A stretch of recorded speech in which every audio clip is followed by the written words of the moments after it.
उन्हाळ्यामध्ये ना आपण उन्हाळ काम करतो, पापड्या, कुरडई, अगर उपवासाच्या पापड्या. त्याच्याबरोबर एक महत्त्वाचं काम असतं माझं, मी घरीच करते या घरगुती शेवया. घरीच मैदा, सुजी काढायची आणि त्याच्या शेवया मशीनमधून करून आणायच्या. याचा शेवयाचा भात खूप छान टेस्टी होतो. घरगुती असतात, स्वच्छतेत केलेल्या असतात. बाहेर कशा मिळतात, कशा नाहीत, दुकानच्या रेडीमेड या चांगल्या मिळत नाही. त्यामुळे अशाच घरी करायच्या. या नैवेद्याला चालतात किंवा आपल्याला आजारी पडलं तर ते खाता येतात पटकन भात करून. आता या माझ्या घरगुती शेवया आहेत.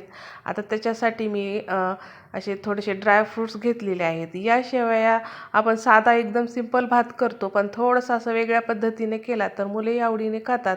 आता हे सगळे तुम्ही जे आवडतात ते ड्रायफ्रूट्स त्याच्यामध्ये घ्यायचे आहेत. शक्यतो खारीक, बदाम, काजू, पिस्ता असे घ्यायचं, म्हणजे छान चव येते आपल्या शेवयाच्या खिरीला. आणि तुम्ही नैवेद्यासाठी अशी खीर करू शकता किंवा आजारी व्यक्ती असेल तर तोंडाची चव गेली असेल तर ही पटकन खीर होणारी आहे.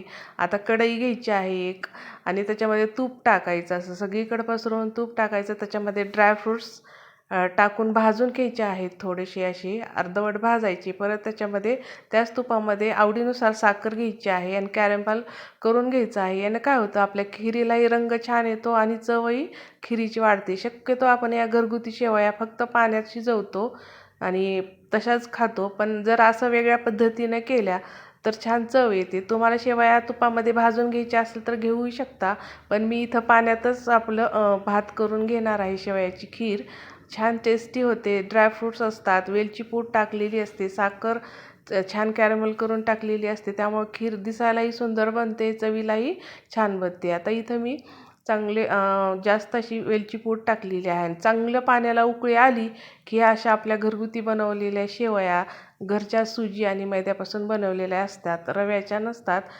दुकानच्या रव्याच्या थोड्याशा चवीला वेगळ्या बनतात, पण घरी बनवलेल्या सुजीपासून छान चवया टेस्टी बनतात.